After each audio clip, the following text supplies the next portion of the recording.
I'm Dawn Montefusco, Transformational Writing Coach, and this is the healing power of words. Create with passion and write powerful stories that have impact.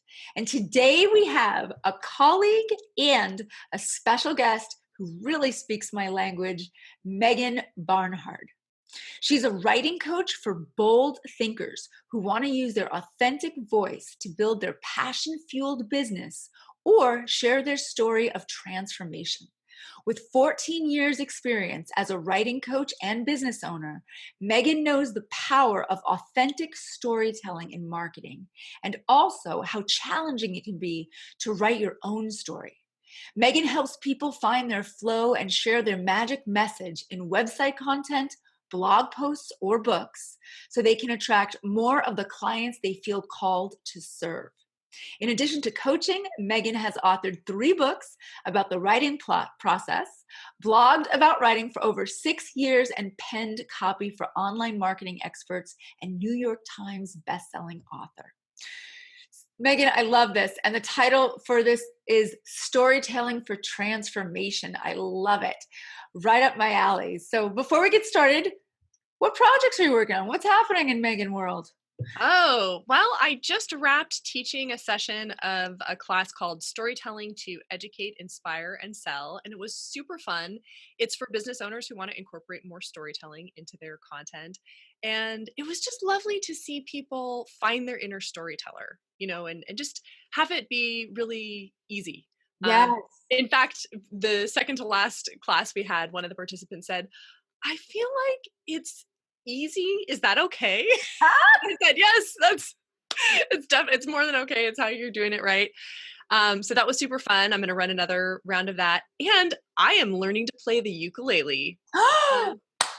That's Why so not? awesome. Oh my gosh. I used to, so I got a ukulele when I busted my shoulder and I couldn't play guitar. Mm-hmm. And I loved it, except for it took me away from my guitar. And my guitar is kind of like my challenge in life.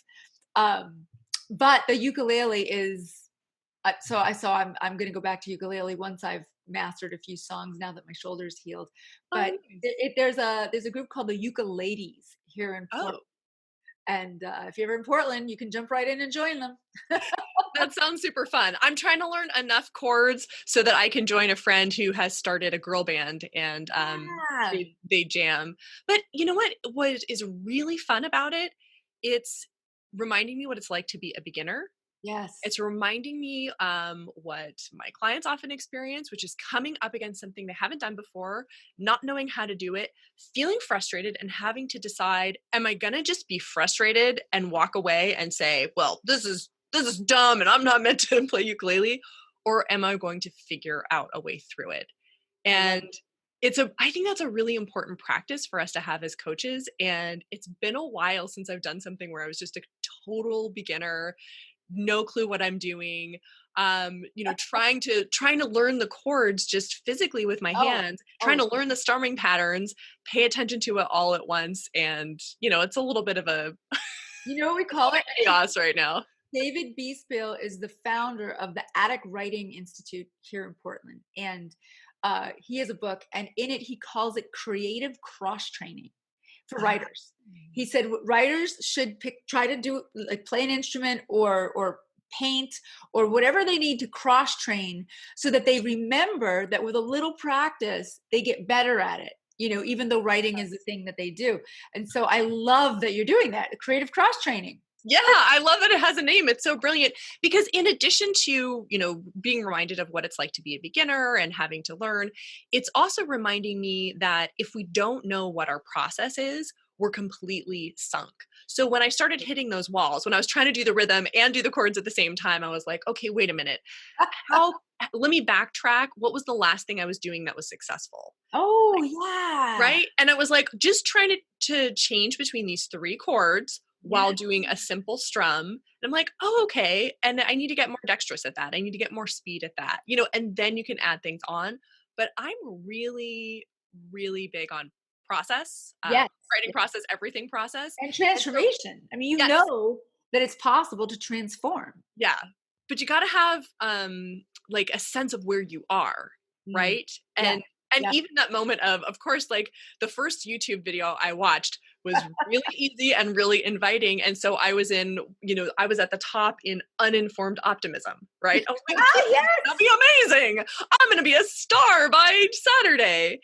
And and then I went down the slope and got into informed pessimism where I was like, oh crap, this is what's actually involved. There's so many things.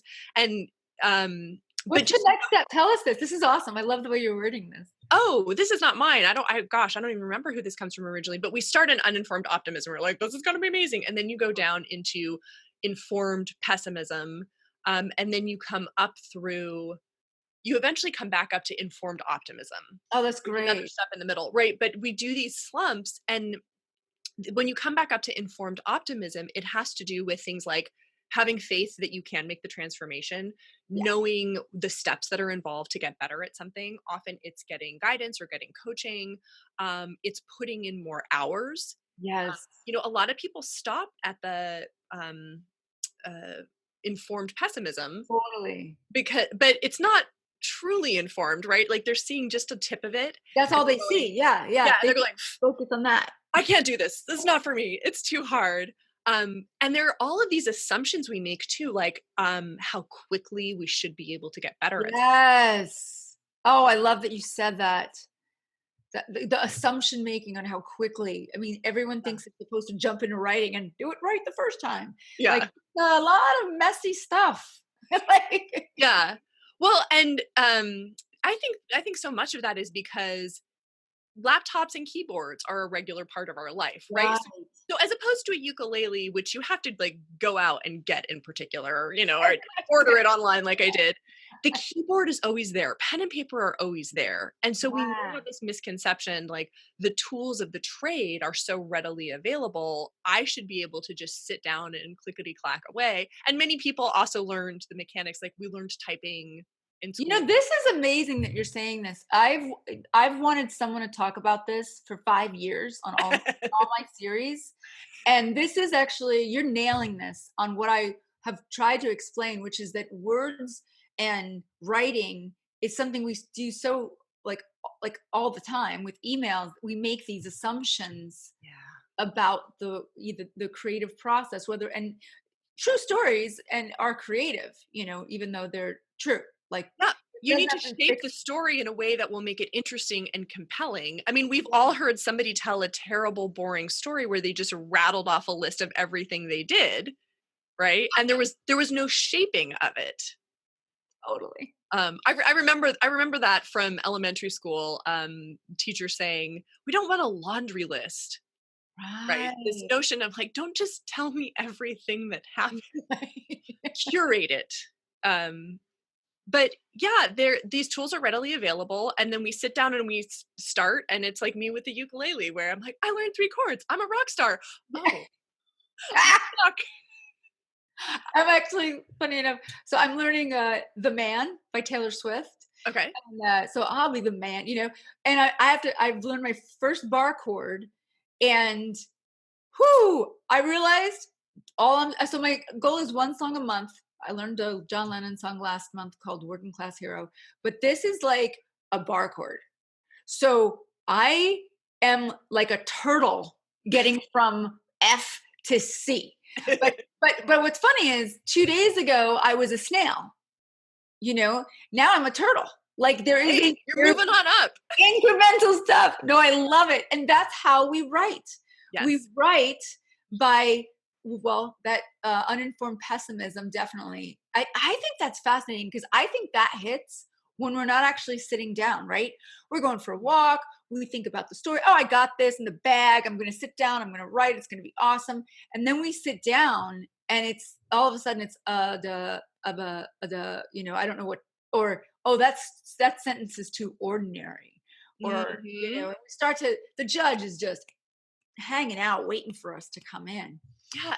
And that judge is totally oblivious to the writing process. Yes. I mean, the inner critic, or I call them writing gremlins. They, of course, they still come up when we know the writing process, when we're seasoned. I mean, my writing gremlins still show up, and I have to Totally. play whack a mole and Yeah. shush them. But if you're not clear on what it generally looks like to get a piece of writing out of your brain and onto Mhm. paper, and you think the way to start is by writing the introduction, like, no, never write the introduction Never first. write it It's a first. trap. It's a It's a trap, trap. right? Or trying to write that that beautiful sentence, right? So not knowing what that process generally looks like, not that it has to look the same for everybody. I think our processes are really individualized and unique Totally. to us. But if you just haven't been taught that the first draft is supposed to be really crappy Yeah. and it's basically just complete sentences. Like if you have complete sentences, you nailed it, right? If like awesome. You don't even have to have the punctuation. Just if you have Totally. like a full Totally. thought with a subject and a verb, like you're there. You got it. But thinking we should be able to jump to something polished is Right. it's so debilitating. And something you said really sparked an idea for me. You said you were a snail and now you're a turtle, Mhm. and that is really powerful to notice, but Mm. most of us miss that. When Right. I coach writers, I ask them to do writing reflections. I suggest it weekly, but sometimes it's just kind of Yeah. when they write. But Totally. it's just asking four simple questions about your writing time, and it's what were your wins? And those might be Mhm. things like put on my calendar I was going to write at 10 a.m. on Tuesday, and I sat down and I wrote at 10 a.m. on Tuesday. Like, yes, Absolutely. that is a win, Yep. right? Totally. What were your wins? What were your challenges? What's working? And what would you like to try? Oh, I love And it. all of a sudden, instead of going like, I suck at this, I always have sucked at this, I'm always going to suck at this, you're going, last week it took me 20 minutes just be able to convince myself to go sit down at my laptop. Right. And Totally. and today, when my calendar said it was time, I sat down right away. Like, that's Yes. huge. It's And huge. then you track that progress, and then it becomes, anything that we sense we're getting good at or sense we can get good at, we Mhm. want to do more of. Right.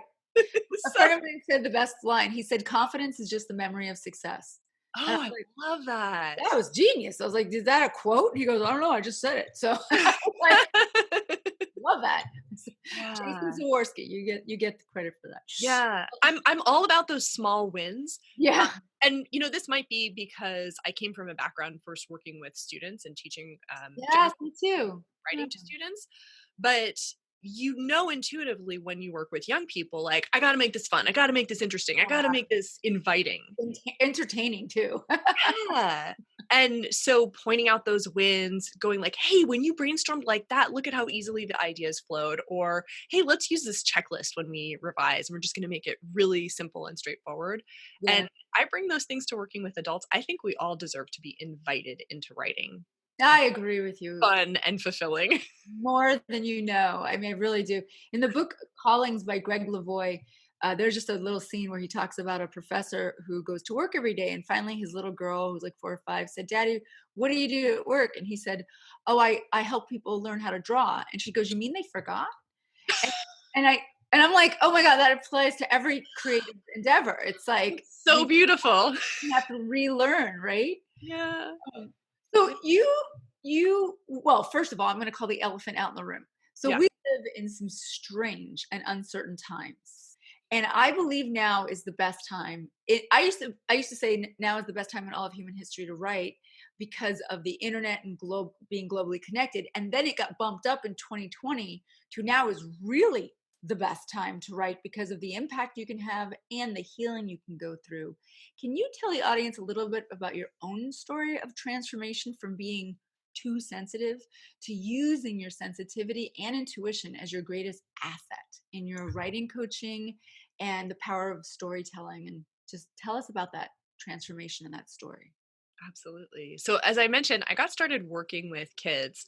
I did all of this training. I thought I was going to go into special education, and I did all this training in reading and writing remediation and became absolutely fascinated with how all of our brains are wired differently. You need Mm, different inputs. Got really heavily into graphic organizers and how you can make writing make sense in visual ways. mhm. And I spent time as a classroom assistant, on this path, and I would come home every day in tears. because I couldn't help this kid enough, because that kid was, you could just tell, so emotionally dragged down by everything. Like children who are 8 years old and they've already gotten the message, you're no good at school, which means you're no good at life. Because when you're that little, Totally. almost your whole life is school. And I was so sensitive. I was picking up on all of their energies, on all of the interactions between them. It was overwhelming. And I went, I'm not effective here. Like, this is not a good path for me because I'm not able to process all the stuff that's coming in. Thought, Mhm. okay, I'll try mainstream classroom teaching. I did that. I was still crying at least once a week because I was going, this kid really gets it, but I can't give him special attention. And that one really doesn't. And I can't give her special attention. And, you're trying to be there for 20 different people. And Totally. that's not what school is. That's not what the classroom is. And I went like, okay, there's got to be something different. And I started doing writing coaching, just individually teaching students their writing process, how to Mm, write an essay.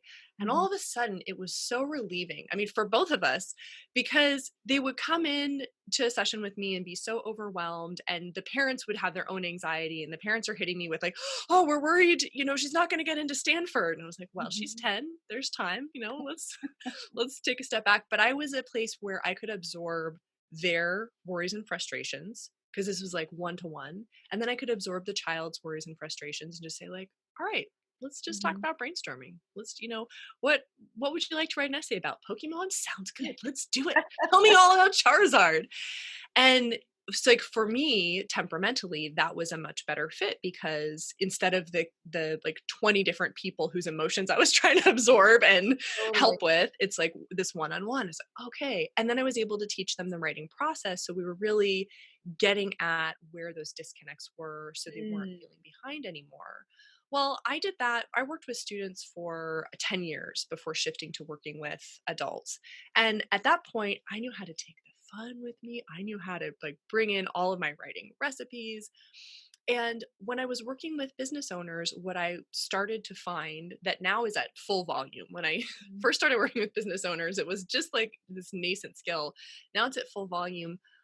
I can actually feel intuitively in my body Mm. when copy is energetically aligned with the audience the person is writing Oh, toward. that's awesome. So I went from my sensitivities being like my nerves were on the outside and I was being jangled by everything that I was trying to wrangle. Yeah. And now and now like my sensitivity is my greatest asset in my work, because I'm getting quiet and I'm listening Yes. and I'm feeling into what somebody's writing, and I can go like, okay, that one word right there, it doesn't have that same energy that the beginning of the sentence had. That we'll Yes. talk through it. And I go like, yeah, I think my ideal client really wouldn't really talk like that. What they'd really say is this, but I was a little nervous about Yeah. going full emotional. And was like, that's what will resonate. Go for it. Um, and it Absolutely. also helps me intuit when I'm working with a client, like when they're getting stuck, when they're Right. feeling overwhelmed, Yep. and I'll slow down and go, all right, let's let's talk. What's going Yeah. on? Yes. Yes. It's our sense. It's the vulnerability in writing right now is also so healing for not just the person who's telling the story, but the one receiving the story. Yeah. Because I think it's when we embrace that, sensitivity, we realize how connected we are. Yeah, Like there's a deep connection in that process. and everybody longs in all times, everybody longs to feel seen and heard, and I Yeah. think now quadruply so. We're scared, we're not sure what, the world is gonna look like in a few months. We're trying to juggle the changes that have already happened, and Mhm. for somebody to say, "I see you, I hear Yeah. you, I'm in this with you," we're like, "Oh, thank God." Totally. Like, Oh my god. everything might be totally crazy, but I'm not alone, and it's very grounding, it's very centering. Yeah. Um, talk you see, when you embrace storytelling in marketing, I love this, by the way. Thank you, because you're that's your spot in the series is to talk about storytelling and marketing and Yeah. how that transforms the world. I mean, because if you're an entrepreneur and you want to get out there and you want to be seen and heard, people are drawn to storytelling in ways that are so subconscious. Even it's ingrained in us. Absolutely. So when we tell us a little more about how you help people in, in marketing, really have the courage actually to put themselves out there, because that's what draws in clients and an audience, is that kind of authenticity, even in the business world. Oh, yeah, especially in the Really. business world, right?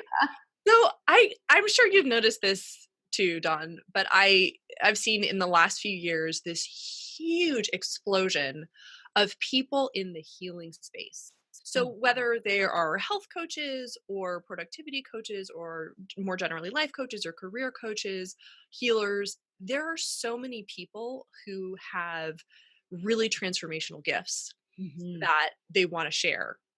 And when they come into the marketing space, they often feel really constricted.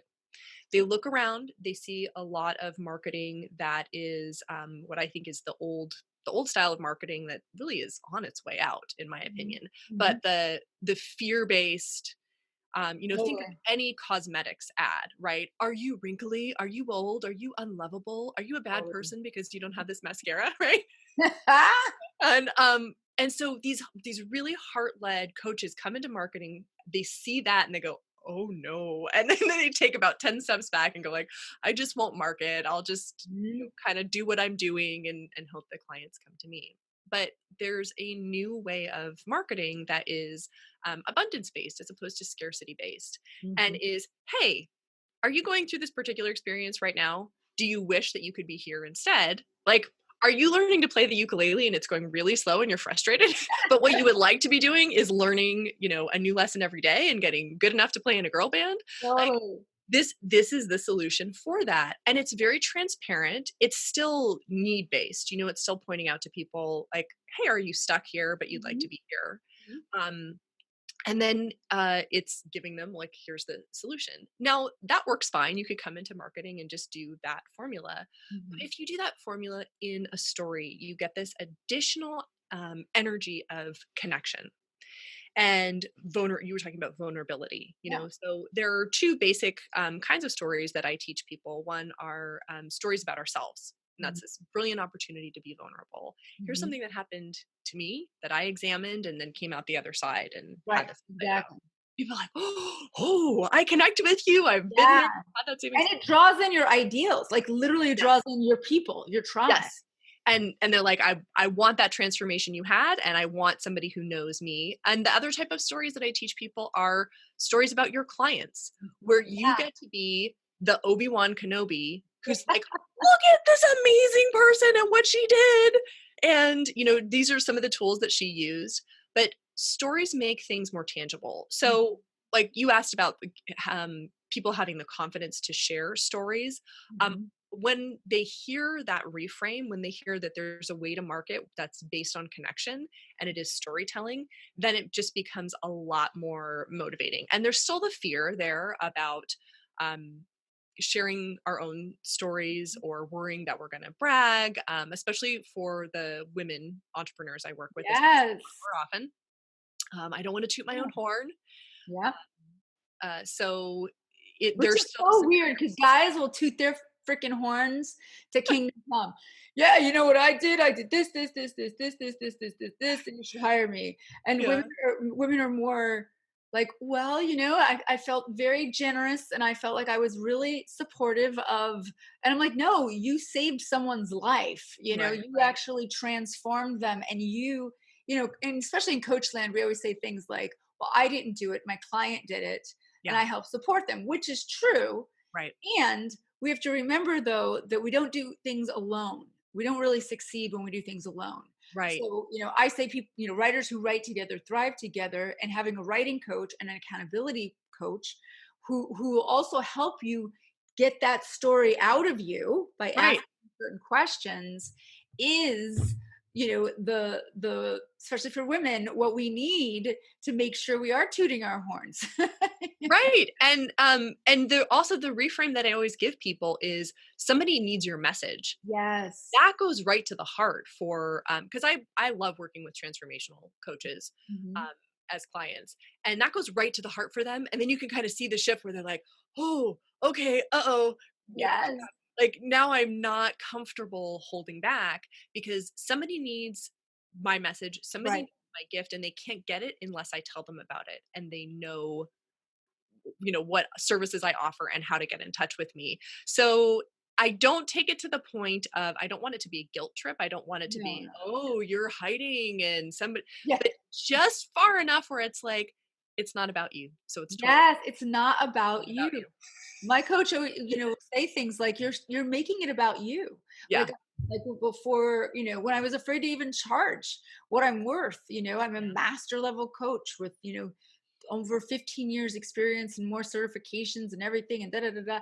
And I would start, getting scared to, used to get scared with sales. And she's like, "You're still making that about you." Right. She's Right. like, what do you mean? Because you're making it about your discomfort. Yeah. And meanwhile, someone wants to pay you to help them, and you can't help them unless you can eat. Like there's a And and more than that, for the work you do, for any kind of transformational work you do, that's a special kind of sacred energy that Mhm. you are not capable of giving to clients. Like the flow stops if you're not replenished. It's not Right, just about like being able to catch some sleep here and there. It's about right. having the time to center yourself and ground yourself and connect. Like that's some big ass work you're doing. Absolutely, and it's a life so it's a life-changing what we do is life-changing. So, it's interesting because people might say, "Oh, you give them a price, a value-based price on what the ultimate outcome is. Let's see, your whole life will change. You will get through some of the most difficult resistance you've ever felt, and you'll notice it in other areas of your life. You'll be more empowered, and in terms of a book or a blog or a website, you're going to come out the other end with a product that you will have for the rest of your life and skills you will have for the rest of your life."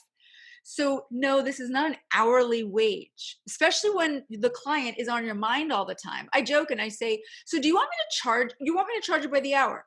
Okay, fine. That's So, when I'm up for 3 hours thinking about your work and doing research for you online, and I'm wondering how can I get you to do this, or you have a particular kind of resistance, and I call a colleague or a mentor and I say, "Listen, I'm working with someone and I'm really close to making them pop. I really, do you want me to charge you for every second when I'm in the shower, when I'm walking the dog, the way that you're on my mind so that I can move you past, and into what you need?" And when then they're like, "No, no, no, no, no, no, that would be way more expensive than I can afford." And I was like, so it's interesting the antiquated way. I would say more people give me that, have given me a little bit of pushback on that are in the baby boomer ages, Mm, where their idea of marketing, first of all, was that you had to have, perfectly made headshots and you were not allowed to be transparent. That was considered bad business. And the millennials, and mostly the millennials, whom I love, came in, knocked down the entire system, and said, "If we don't know the real you, we're not going to hire you." yeah. That's the bottom line. And as writers and writing coaches, what I love that you do is that you help people knock down those barriers so that they can be seen for who they are and attract the tribe that will not just pay them but tell everybody about them, right? That's your And idea. it makes them and that makes their work joyful. I Yeah. mean, as a coach, I'm sure you know how uncomfortable it is when you end up serving people that aren't the right alignment. And I'm Oh, not talking about people who are bad writers or there's something wrong with them. I just mean it isn't a good alignment. And so you're right. putting forth all this effort and energy trying to get through to them. And a lot of it is just kind of like overflowing and going around the sides. Yeah. And when you have marketing that is transparent and aligned and like ener- uh, like vibrating at the right resonance with your people Excellent words. Yeah. draws more of the people who are that fit with you so that doing the work not only are they like, "Oh my goodness, this is what I've been looking for," and they're excited as opposed to the, Mm. I don't know, I'll try Right. it, but I have some ick around it." When you show up to serve them or when you're in the shower or waking up at 3 a.m., like having those thoughts, it feels joyful. Yes. Still work, it's still Yes. energy expended, but it's joyful. Yes. And that difference it makes I have a personal passion, around having more people able to do work that lights them up. I Mm. think the world would be a completely different place if there were more people who were able to spend the lion's share of their day, of their week, Oh my gosh. doing work that feeds their souls. I think a lot of the sickness of the world right now, is fed by, if not caused by, people who feel so disconnected from their own lives and Oh yeah. work I that mean, they look, have to do. look at COVID. I mean, one of the main things that they've started telling us at the very onset was make sure that your immune system is intact. They're like, Mhm. those who are not compromised, will get through it. Now, the irony, of course, is that people who were going into their 9 to 5 jobs, overworked, hated what they were doing, the stress levels. I mean, your immune system is just flat. Yeah. The irony is that all the layoffs and the furloughs and the breaks that people took, ironically, really had many, many, many, many people rethink their lives. And I used to be a career and a life coach just for life change Mhm. years ago. And people were freaking out about many people lost their jobs. And I said, oh, no, no, no, don't worry about it. And I remember I put a post up and I said, so many people are actually quitting. They're not going back voluntarily Right. because it made them realize they weren't happy. Now, many of those positions are actually good fits for other people, Right. right? So certain people are going to be jumping around. But what you're saying, which I love, is now that we've had time to think about what really brings us joy, I think that that is a huge. It's unfortunate how it came about, but the shift into what do I really want to do with myself, and how do I do it, and how do I get out there? This is the time. This is the time, and this brings me a great, to the next question, which is, what should people do if they think? Because I think that everyone has a big story, but what about people who really think they don't have a big story? Can they use storytelling in their marketing? Absolutely. Yes. Tell Yes. us a little bit So about that. earlier we talked about how you can hear a story that's terrible, because it's just this laundry list of things. So what I like to say is a story is not great because of what happened. A story is Mm. great because of how you tell what happened. And one of the modules we did in this storytelling to educate, inspire, and sell class is big lessons in small moments. And the example story I gave to the students was about an epiphany I had while washing the freaking dishes. I love it. And I hadn't emptied the dish drainer first, and I was frustrated, and I was behind, and I wanted to cook dinner, and I wanted to be eating right that second. And all of a sudden, I see what I did to myself, and like click, and I realize all the other places in my life where I do this same thing. I set myself up for failure and go like, I'm just gonna go in right now. I don't need a plan. Plans are for other people, and end up hitting a massive wall. And I have to go back to the beginning. It takes 5 times as long, undo, set it up the right way, and then come back and do it. So what I would recommend to somebody who goes like, I think I might have a story, is just find a recipe for a story. So this could be Mhm. getting on Amazon and it's like, how do I write my memoir? It could be, what are good outlines for writing a nonfiction book? It could be working with a coach. I take people through like planning their books and what's gonna be the crux of it. Mhm. But when you start looking at recipes for stories, or listen to the Moth podcast, Yeah. real people Oh. telling real stories. When you start looking into those recipes, you realize they're very structured Mhm. and they're very simple to follow. And Yes. then you start putting your pieces in place. You're like, what was my inciting incident? What was my rising action? What was my Yes. climactic moment? You're going to see right away that you do have a story. And then you're going to be able to see how to structure it. So if you learned something from it, if there's a lesson there, it's definitely a story. If you learned multiple lessons, it's definitely a I story. love that. Yeah, just do like 5 minutes of research on Amazon for books about how to structure a story. Yeah, for sure. Yeah, just yeah, that's it. And I mean, it's really funny because I forget what it was, but I remember I was walking through a coffee shop and I said, "Oh, I remember it was." And there was a thing called the Portland Light Festival, and I had volunteered because I was single. This is like 4 years ago, and I thought it might be a nice way to meet some people who are artists and doing things or whatever. And there was this huge windstorm, and it was freezing. And so I was walking through the coffee shop, and I saw a friend of mine, and she's like, "Oh, hey, how'd it go? How was the Portland Light Festival?" And in 3 minutes, all I did was in a certain order, I told the story of me freezing in this dark, no lights, pop up like shaded area that didn't, and no one could see me. And I was supposed to be the info desk in that area. Oh, And how I had to use my phone as the light and like shut, like they weren't prepared. It was the very first one they did. oh. And anyway, somehow I managed in 3.5 minutes to crack these girls up, and they said, "Oh my God, you should write that down." And I said, "Oh yeah." And I walked away and I was like, I don't know if that's worthy of a total write down. And I thought maybe it is. I could wrap it into something. But then I thought, wow, all I did was order the way that I told the story. There was a compelling moment, which was the thing almost blew away. And I mean, it was just silly, and I was there because I thought I would find a date. And then I was alone under this thing.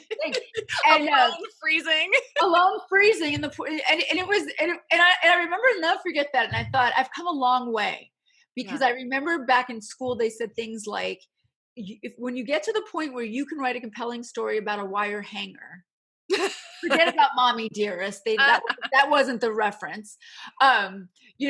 Anything is a story if you look at it a certain way. So I love that. And you hit on what is a really simple strategy that people can use, which is pull out your phone, put on a voice memo, and tell the story, Yeah. because you will more than likely tell it in just the right order. We're natural storytellers. If you've ever told a bedtime story to children, if you've ever told a funny story at a dinner party, your brain already knows how to do this. And it's just that block of thinking writing a story is something different. And so get out your phone, tell your Yeah. story. That is a takeaway tip. But Dawn, I want to point out something that you alluded to as well, because you might have this story and you go like, well, it's just, what does this story mean? But then you started adding on other layers, Yeah. right? So you were like, well, here's this story. And then you went meta and went, oh, I wrote this story. What does that mean about me and my journey as a writer? You Mhm. can stack stories to Yes. create bigger stories, to create a book, to create a Oh. memoir, to create a nonfiction book. But So that starting little story is a big story when you yeah, look at it in a different way. but practicing with the little stories is the most brilliant thing you can do, because it doesn't come with that baggage of, this is the story Yeah. of the Oh, major life event. And what if I get it wrong? Tell the story of going to the post office and the person in front of you taking forever and you're just looking at them like an alien. Like, do you know how to use a pen? yeah, yeah, yeah. Tell that story. Oh, Practice telling those stories. there's this, and I know we're out of time, but hold on one quickly, and then we'll go to your free gift. Yeah. Jerry there's a scene in a Seinfeld episode where or maybe it's a stand-up, where he talks about how great it is to be next. Right? He's like, being first is one thing, but when you're next, that is so exciting. I just thought of that with the post office, like because I remember sometimes when I'm in line, I'm like, listen, I want to be next. I don't, like go so I can be next. So that was Oh, that's brilliant. Better than being served is just, it's yes. the anticipation. Oh, I love it. Oh, So that's you have a great free gift for us. Can you tell us a little bit about it?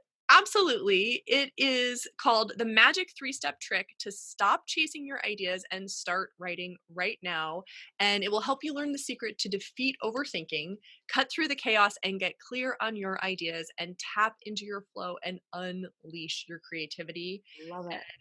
You can find it at meganbarnhard.com/magic. Perfect. And that link will be on the page, along with all the links to her site and any classes and everything related to Megan. Megan, thank you so much for being with us today. You're incredible. Thank you so much for having me, Dawn. This is absolutely joyful. Super fun. Let's do it again. I love it. Yes. Yes, Okay. please. Okay. Bye. Bye.